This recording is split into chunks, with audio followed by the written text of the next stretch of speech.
How to log out of Facebook Messenger on your Android device.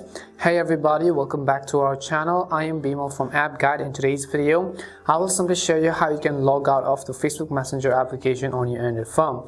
But before we get started, as always, if you are new to our channel, make sure to leave a like, hit that subscribe button, and without any further ado, let's get started with today's video. So first and first, what you want to do is simply make sure you have updated the Messenger app to the latest version. You can do this by heading over to your App Store, in the search box typing in Messenger, and go ahead and simply either download or update the app. Once you've updated Messenger and after you open it, you can see this is how it's going to look like. And let's say you're trying to log out of your Messenger account, you're not really being able to figure out the option. And that is because Messenger by default itself do not have the log out button. So in order to log out of Messenger, the first thing you can do is just simply log out from Facebook as well. So you could go ahead and open up Facebook and log out from there, but most likely that would sometimes work and not work. So instead, I will suggest you some other alternatives. The other thing you could also do is to simply switch your account to some other account.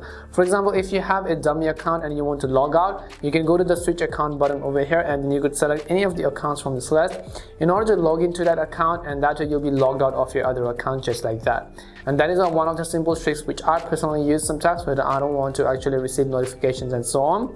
But other than that, on your Android phone to log out is also basically very simple. So all you need to do is you have to reset the app, which means clear the data back to the time when we installed the application. So in order to do that, first of all, I will open up settings. And as you open up settings, you'll be able to see a list of different options. You basically have to go ahead and look for the option called apps, and as you select apps, over here we will simply go ahead and then look for Messenger. So simply go ahead and then search for the Messenger app over here. As soon as you select Messenger, you'll be able to see a bunch of various apps over here. Select storage, and then you want to tap on clear cache, and then at the same time tap on the clear data button. Once you've done that, now basically when you open Messenger, you can see that we have actually reset the application to the time when we installed it. This is basically how we can log out of the Messenger app on Android. We hope the video was really helpful. If it did help you, make sure to leave a like and subscribe to the channel. If you have any more questions, queries, or doubts, simply also make sure to leave them down. Thank you very much for watching, and see you soon in our next video.